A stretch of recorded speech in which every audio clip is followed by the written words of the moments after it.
ایمان کو عقیدے کو پوشیدہ رکھا، لیکن حضرت ابو بکر صدیق یہ وہ ہستی ہے کہ جب آپ نے ایمان قبول فرمایا تو ایمان قبول فرمانے کے بعد حضور علیہ الصلوۃ والسلام سے یہ نہیں فرمایا کہ یا رسول اللہ ہر طرف کفار ہی کفار ہیں، سرکاران کفار ہیں، مکہ المکرمہ تو حکومت کافروں کی ہے، اے اللہ کے رسول میں اپنے ایمان کو چھپا کر رکھتا ہوں، اپنے ایمان کو ظاہر نہیں کرتا، جب موقع ملے گا، جب وقت آئے گا اپنے ایمان کو ظاہر کر دوں گا۔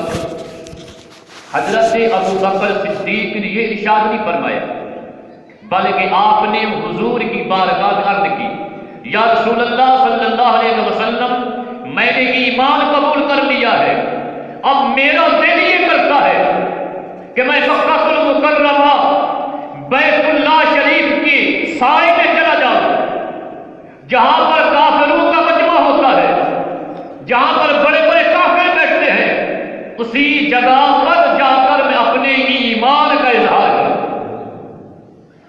حضرت ابو بکر صدیق کسی سے ڈرے نہیں، اپنے ایمان کو پوشیدہ نہیں رکھا، اپنے ایمان کو خفیہ نہیں رکھا، بلکہ آپ نے اپنے ایمان کو ظاہر فرما دیا۔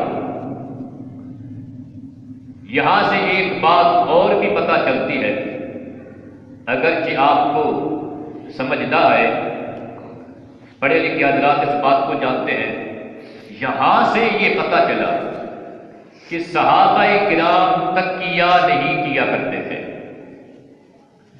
ہمارے غلام رسول بھائی اس بات کو سمجھ گئے ہوں گے کہ تقیہ حضور کے صحابہ نہیں کیا کرتے تھے۔ تقیہ یہ جو دوسرے لوگ ہیں، یہ پٹ کٹ کرنے والے، ان کی ہاں تقیہ کرنا عبادت ہے۔ اس کی ایک مثال سمجھانے کے لیے دیتا ہوں۔ وہ جو حضرت علی المرتضیٰ کو سب کچھ سمجھتے ہیں اور بقیہ صحابہ کو کچھ نہیں سمجھتے، ان لوگوں کے ہاتھ تقیہ کرنا، تقیے کا مطلب یہ ہوتا ہے کہ دل کے اندر نفرت ہونا اور ظاہری طور پر محبت کا اظہار کرنا۔ ہم اس چیز کو منافقت کہتے ہیں اور وہ لوگ اس چیز کو عبادت کہتے ہیں، اور ثابت کہاں سے کرتے ہیں؟ معاذ اللہ حضرت علی المرتضیٰ سے۔ اس پر دلیل نعوذ باللہ وہ کیا دیتے ہیں کہ حضرت ابو بکر صدیق کی خلافت کو حضرت علی نے نہیں مانا تھا، یعنی انکار کر دیا تھا، دل میں انکار کرتے تھے، لیکن ظاہری طور پر آپ مجبور ہو کر حضرت ابو بکر صدیق کی اتباع کرتے تھے۔ اسی چیز کو وہ تقیے کا نام دیتے ہیں اور اس چیز کو عبادت سمجھتے ہیں۔ نمازوں سے بھی افضل، حجوں سے بھی افضل، زکوٰۃ سے بھی افضل وہ تقیہ کرنے کو سمجھتے ہیں، یعنی دل میں کچھ اور ہونا، ظاہر کچھ اور کرنا۔ تو یہ ان کے ہاں رواج ہے۔ تو یہاں سے یہ پتہ چلا، حالات جیسے بھی تھے، حضرت سیدنا ابو بکر صدیق نے اس بات کو دل میں نہیں رکھا، اور یہ فرما کون رہے ہیں؟ حضرت مولا علی فرما رہے ہیں، حضرت سیدنا علی المرتضیٰ بتا رہے ہیں۔ جیسا کہ پہلے میں نے عرض کی، حضرت مولا علی نے ارشاد فرمایا کہ لوگوں مجھے بتاؤ کہ حضرت موسیٰ علیہ السلام کے زمانے کا جو مومن تھا وہ بہتر تھا یا حضرت ابو بکر صدیق بہتر ہے؟ تو سب خاموش۔ پھر آپ نے جواب دیا، یہی جواب دیا کہ ہر لحاظ سے حضرت ابو بکر صدیق اس سے افضل ہے کہ اس نے یکتم ایمانہ، اپنے ایمان کو چھپا کر رکھا تھا فرعون کے ڈر سے، لیکن حضرت ابو بکر صدیق نے اپنے ایمان کا اعلان فرما دیا۔ کعبہ شریف کی فضاؤں میں تشریف لے کر گئے، جہاں پر کافروں کا مجمع لگا ہوا تھا، وہاں پر آپ جا کر کھڑے ہوئے اور آپ نے کفار مکہ تم میرے نبی کو ستاتے ہو، میرے نبی کو ایذائیں پہنچاتے ہو، میرے نبی کو تکلیفیں پہنچاتے ہو، آج سے میں اعلان کرتا ہوں کہ میں بھی محمد مصطفیٰ کے ساتھ کھڑا ہوں۔ تو حضرت علی المرتضیٰ نے پھر اس سوال کا خود جواب دیا، فرمایا کہ میرے ساتھیوں، اے میرے شاگردوں، اگرچہ بڑا مقام ہے حضرت موسیٰ علیہ السلام کی اس امتی کا جو فرعون کے خاندان کا تھا، اپنے ایمان کو اس نے پوشیدہ رکھا تھا۔ قرآن نے اسے رجل مؤمن کہا ہے، نیک آدمی کہا ہے، وہ اپنی جگہ پر درست ہے، افضل ہے، لیکن اس سے بڑھ کر شان عظمت حضرت ابوبکر صدیق کی ہے کہ اس نے ساری زندگی اپنے ایمان کو پوشیدہ رکھا، اور حضرت صدیق اکبر نے ہر موقع پر اپنے ایمان کا اعلان فرمایا۔ یہ کس کی گواہی ہے؟ حضرت علی المرتضیٰ کی گواہی۔ تو یہاں سے یہ بھی پتہ چلتا ہے کہ وہ حضرات جن کا تعلق اہل بیت کے ساتھ تھا، حضور کے خاندان کے ساتھ تھا، اور دیگر وہ حضرات جو حضور کے خاندان سے جن کا تعلق نہیں تھا، ان کی آپس میں کسی قسم کی کوئی مخالفت نہیں تھی، کوئی دشمنی نہیں تھی۔ صحابہ کرام کی آپس میں اہل بیت کا اور صحابہ کرام کو بعض لوگ جدا جدا کر دیتے ہیں، حالانکہ یہ سب ایک ہی ہیں۔ یہی وہ لوگ ہیں کہ جن کے بارے میں قرآن نے اعلان کر دیا کہ رحماء بینہم، وہ آپس میں ایک دوسرے کے ساتھ محبت کرنے والے ہیں، ایک دوسرے کے ساتھ پیار کرنے والے ہیں۔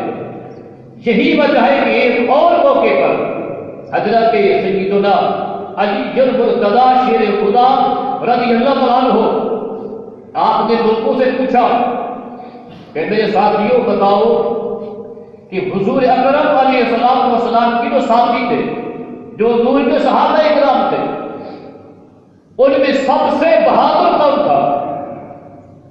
تو سب نے کہا، جو آپ کے ساتھی شاگرد تھے انہوں نے کہا حضور ہم تو یہ کہتے ہیں کہ آپ ہی بہادر ہیں، آپ سے بڑھ کر کوئی بہادر نہیں۔ آپ نے اس بات کو سماعت کیا، پھر حضرت علی المرتضیٰ نے ارشاد فرمایا تم مجھے بہادر کہتے ہو، لیکن میری نگاہوں میں سرکار کائنات علیہ السلام کے تمام صحابہ کرام میں سے جو سب سے زیادہ بہادر تھے وہ حضرت سیدنا ابوبکر صدیق کی ذات بابرکات تھی۔ لوگوں نے پوچھا حضور وہ کیسے؟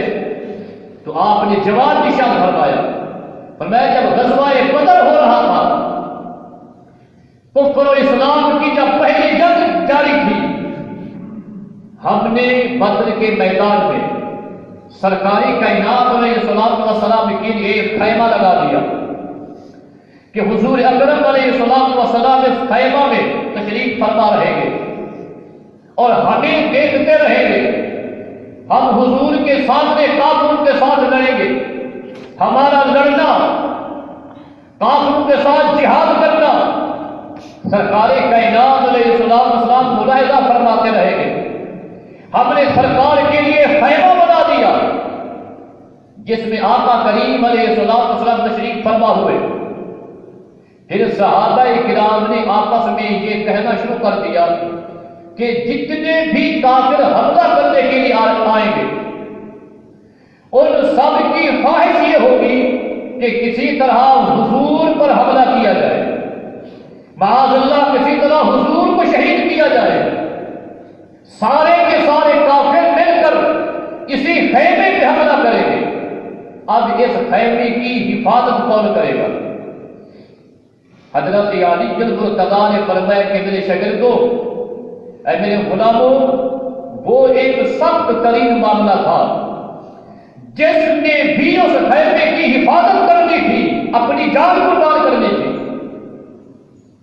جب کوئی بھی تیار نہ ہوا اس موقع پر حضرت سیدنا ابو بکر صدیق نے اپنے میان سے تلوار باہر نکالی اور ارشاد فرمایا کہ اس کا مصطفیٰ کریم کے خیمے کی حفاظت ابو بکر صدیق کرے گا۔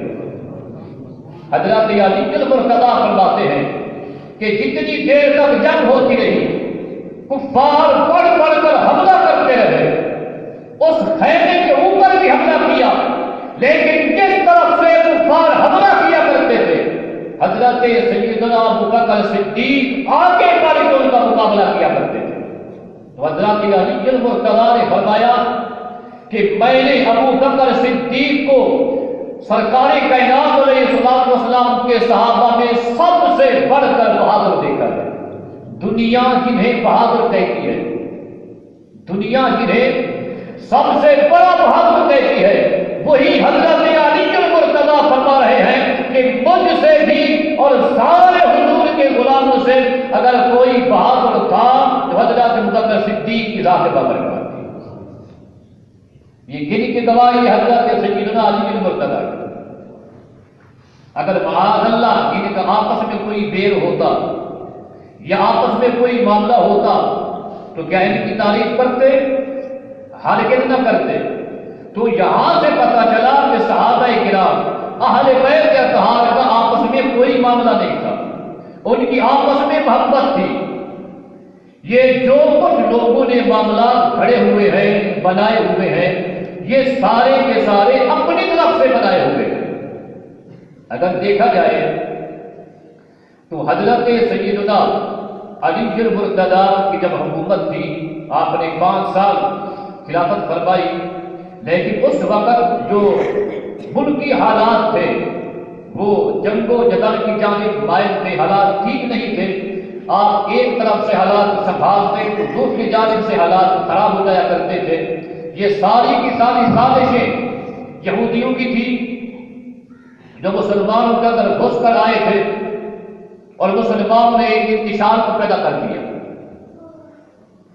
اس وقت حضرت علی المرتضیٰ سے ایک شخص نے سوال کیا کہ حضور معاملہ کیا ہے کہ یہ حالات ٹھیک کیوں نہیں ہو رہے، حالات بگڑتے کیوں جا رہے ہیں، یہ معاملہ کیا ہے؟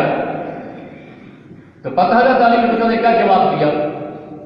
آپ نے جواب یہ دیا کہ جب حضرت ابو بکر صدیق خلیفہ تھے، پھر جو ان کے مشیر تھے، جو انہیں مشورہ دینے والے تھے، حضرت عمر بھی تھے، حضرت عثمان بھی تھے، اور میں بھی ان کے اندر شامل تھا۔ ہم جیسے مشورہ دیا کرتے تھے، حضرت ابو بکر صدیق ویسے کیا کرتے تھے۔ اس وجہ سے حالات بالکل درست رہے۔ حضور پھر فرمایا پھر جب حضرت ابو بکر صدیق کا وصال ہو گیا، حضرت عمر فاروق اعظم خلیفہ بنے، تو پھر جو ان کے مشیر تھے حضرت عثمان تھے اور میں تھا، ہم ان کو مشورہ دیا کرتے تھے۔ اس طرح ہم نے ملک کے خلافت کے نظام کو مل کر چلایا۔ پھر حضرت عمر کا بھی وصال ہو گیا، حضرت عثمان خلیفہ بنے، پھر میں بچا، میں ان کو مشورے دیا کرتا تھا، اور 10 سال تک حضرت عثمان نے نظام خلافت کو چلایا، امن رہا، سکون رہا۔ جب ان کا وصال ہو گیا، پھر آ گئی میری باری۔ تو جس نے سوال کیا تھا، پھر آپ نے اس کو مخاطب ہو کے ارشاد فرمایا جب تک ہم مشورے دیتے رہے، خلافت اپنے تمام اصولوں کے مطابق چلتی رہی، امن و امان قائم رہا، لیکن اب آ گیا ہوں میں اور مجھے مشورہ دینے والا نہ عمر جیسا ہے نہ عثمان جیسا ہے، تم جیسے ہو۔ جس نے سوال کیا اس سے فرمایا کہ آپ تم جیسے لوگ بچے ہو، مشورہ دینے والے، تمہارے مشوروں کی وجہ سے آج ایسے حالات ہو چکے ہیں۔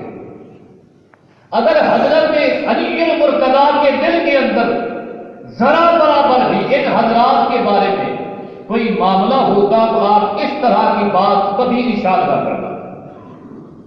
تو یہ جتنی بھی باتیں ایک فاصلہ قائم کر دیا گیا ہے صحابہ کرام کے بیچ میں، اہل بیت اطہار کے بیچ کے اندر، یہ ایک فاصلہ ایسا ہے جو من گھڑت ہے۔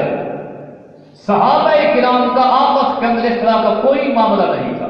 ایک بات ذہن نشین کر لیجیے، بالفرض اگر اس طرح کا کوئی معاملہ ہو بھی کہ صحابہ کرام کا آپس میں کوئی معاملہ ہوا ہے، تو اہل سنت کا عقیدہ یہ ہے کہ وہ معاملہ کن کا ہے؟ کہ صحابہ کرام کا ہے، ان کا آپس کا معاملہ ہے۔ امتی کو اس معاملے کے اندر دخل اندازی کرنے کی ہرگز حاجت نہیں ہے۔ وہ جانے اور وہ جانے، وہ بھی صحابی وہ بھی صحابی، وہ بھی حضور کا غلام یہ بھی حضور کا غلام۔ اب اگر ان کا آپس میں کوئی معاملہ ہے تو وہ جانے اور وہ جانے، ہم اس کا بھی احترام کریں گے، ان کا بھی احترام کریں گے کہ یہ بھی صحابی ہے یہ بھی صحابی ہے، ان کا آپس کا معاملہ ہے وہ خود جانے۔ مثال کے طور پر کسی کا جھگڑا ہو جائے، کسی کے والد اور چاچو کا جھگڑا ہو جائے، ان کا آپس کا معاملہ ہے، اولاد کو بیچ میں آنے کی حاجت نہیں ہے۔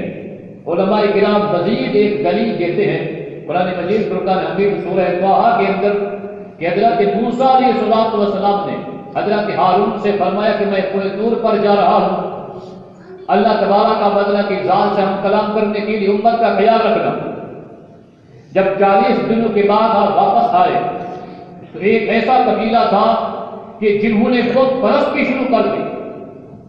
حضرت موسیٰ علیہ السلام نے حضرت ہارون علیہ السلام پر غصے کا اظہار فرمایا، یہاں تک کہ سورہ طٰہٰ کے اندر موجود ہے فَأَخَذَ بِلِحْيَتِهِ وَيَجُرُّهُ إِلَيْهِ، آپ نے اپنے بھائی جان کی داڑھی سے پکڑا، غصے کی حالت میں اپنی جانب بھیجا۔ فرمایا کہ آپ کہاں تھے؟ سارے کا سارا قبیلہ بگڑ گیا، آپ نے کیا کیا ہے؟ تو حضرت ہارون نے معذرت کی، کہا حضور میں نے سب کو سمجھایا ہے لیکن میری بات کسی نے نہیں مانی۔ اب دیکھیے دو بھائی ہیں، حضرت ہارون حضرت موسیٰ علیہ السلام، آپس میں معاملہ ہوا۔ اب اگر ہم یہ کہنا شروع کر دیں کہ بھائی معاذ لڑ پڑے تھے، تنازع ہو گیا، جھگڑا ہو گیا، تو ہم اپنے ایمان سے ہاتھ دھو بیٹھیں گے۔ یہ معاملہ ان کے درمیان ہے تو ان کے درمیان رہنے دیجیے، اسی کے اندر عافیت ہے۔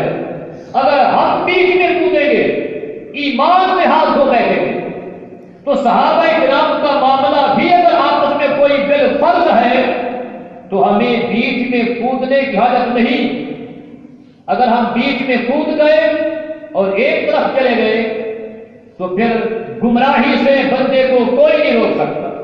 صحابہ کرام کے آپس کے معاملات ہیں وہ جانے، ہم نے ان سے بھی محبت کرنی ہے، ان کے ساتھ بھی پیار کرنا ہے۔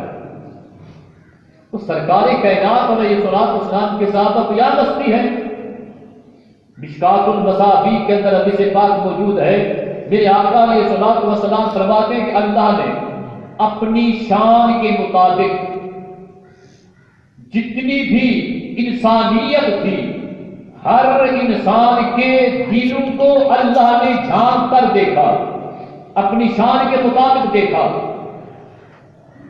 اور اللہ تبارک و تعالیٰ کی ذات کو وہ دل، وہ سینے کہ جو سب سے افضل و اعلیٰ تھے، ان سینے والوں کو، ان دل والوں کو اللہ نے مصطفیٰ کا صحابی چن لیا۔ صحابہ کرام کو یاد رکھتے نہیں؟ میں پہلے بھی کئی بار کہہ چکا ہوں کہ اگر ساری دنیا کے لوگ مسلمان ہو جائیں، ولی بن جائیں اور ان کی زندگیاں قیامت تک ہو جائیں، کوئی قیام کرتا رہے، کوئی تلاوت قرآن کرتا رہے، کوئی سجدے کے اندر صبح قیامت تک پڑا رہے، عبادت کے ذریعے سے بندہ نمازی تو بن سکتا ہے، حاجی تو بن سکتا ہے، صدقہ دینے والا سخی تو بن سکتا ہے، عبادت سے کتب و ابدال تو بن سکتا ہے، لیکن حضور کا صحابی نہیں بن سکتا، اس لیے کہ صحابی عبادت سے نہیں بنتا، مصطفیٰ کی زیارت سے بنا کرتا ہے۔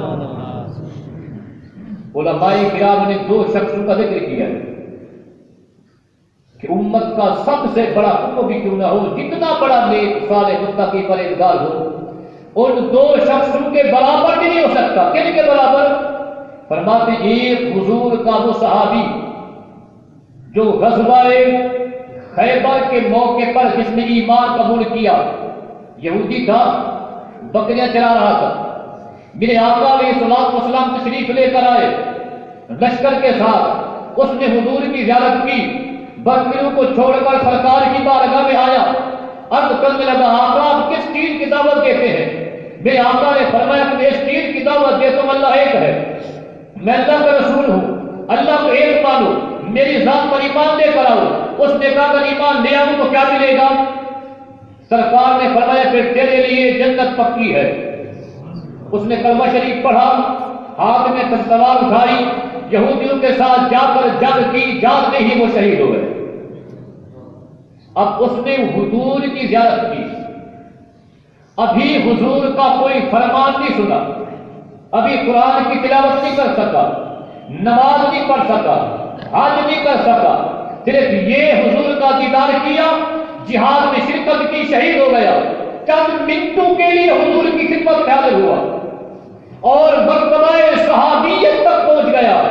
علماء کرام فرماتے ہیں بقیہ صحابہ کو دور کی بات ہے، کوئی ساری زندگی عبادتیں کرتا رہے تو اس صحابی کی زیارت کے مقام تک نہیں پہنچ سکتا۔ سبحان اللہ۔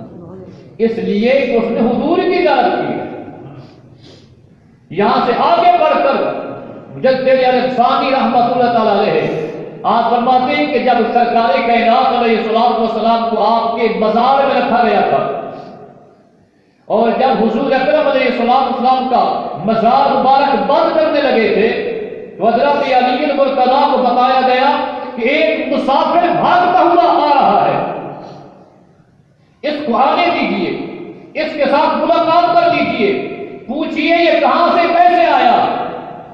وہ دوڑتا ہوا آیا اور حضرت علی المرتضیٰ کو آ کر کہا کہ میں نے قرآن سنا ہے، قرآن کی تلاوت کی ہے، میرے دل کے اندر شوق پیدا ہوا ہے، میں جا کر حضور کی زیارت کر کے آؤں۔ حضرت علی المرتضیٰ نے فرمایا 3 دن بیت چکے ہیں، ہمارے محبوب کا وصال ہو چکا ہے، آئیے ہم سرکار کائنات علیہ السلام کے مزار کو بند کر رہے ہیں، آپ خوش قسمت ہو، بند کرنے سے پہلے سرکار کے چہرے کی زیارت کر لیجیے۔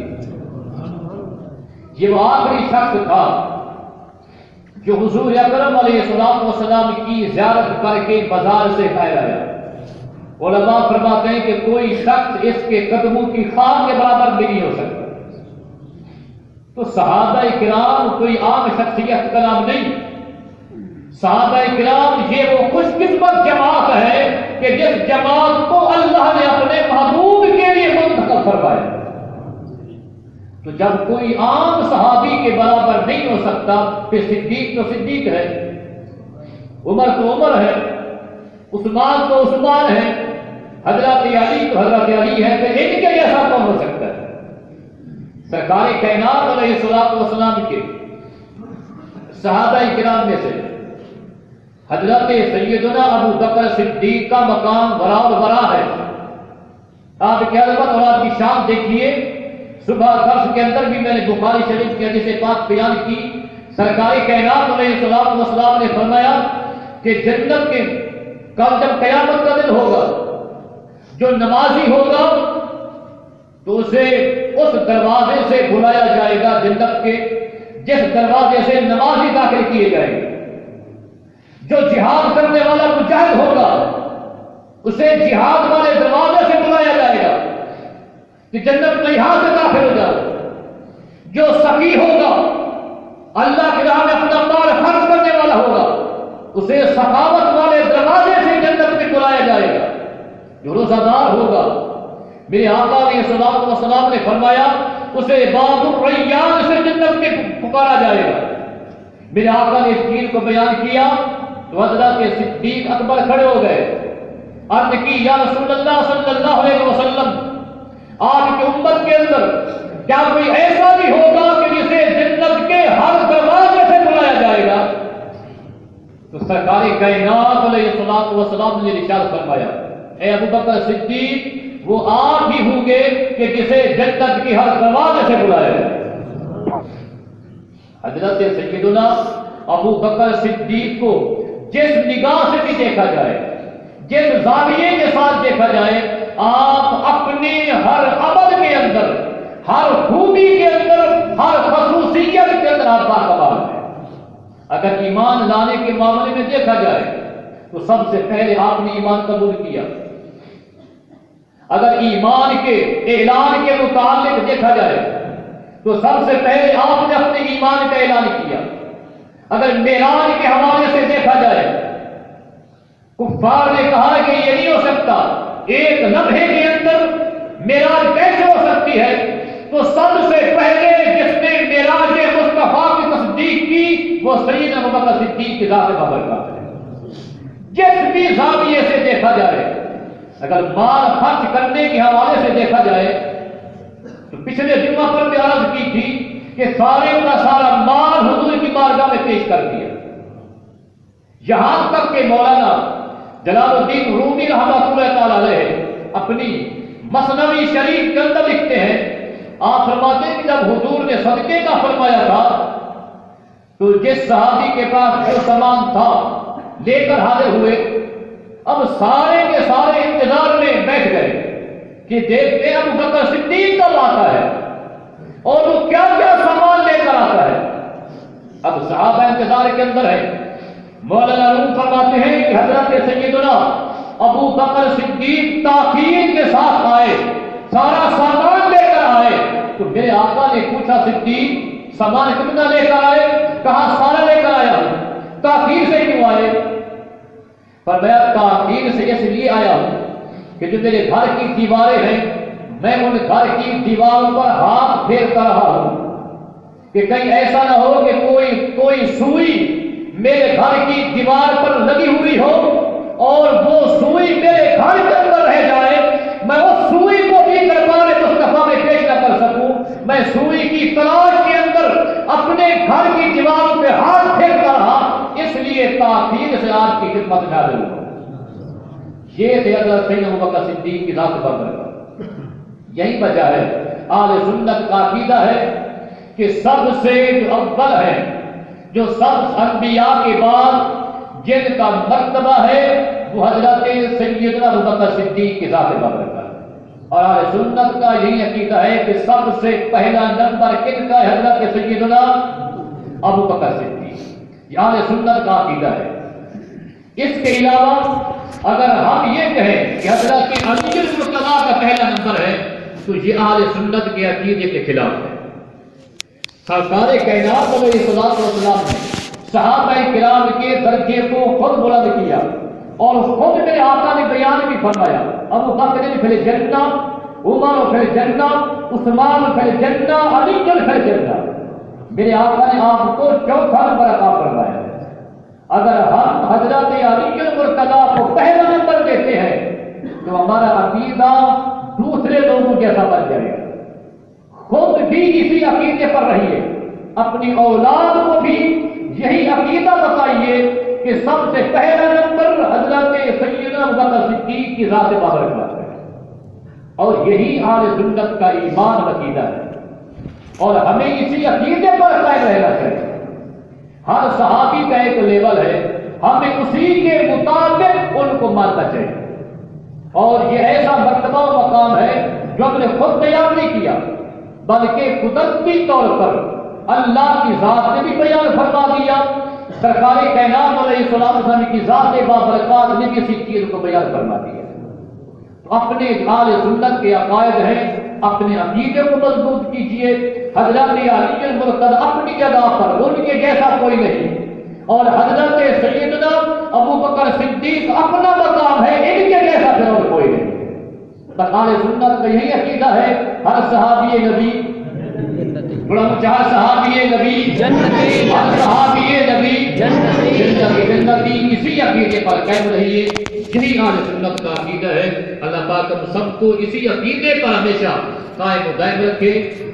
اور اسی عقیدے سے اللہ پاک ہم سب کو موت نصیب فرمائے، آمین بجاہ نبی الامین صلی اللہ علیہ وسلم۔ مسجد کے لیے جن حضرات کام کرتا ہے وہ کام کیجیے۔ آج کا جو دن ہے 22 جمادی الثانی، آج کے دن حضرت سیدنا ابو بکر صدیق کے وصال کا دن ہے، اسی دن آپ کا انتقال ہوا تھا۔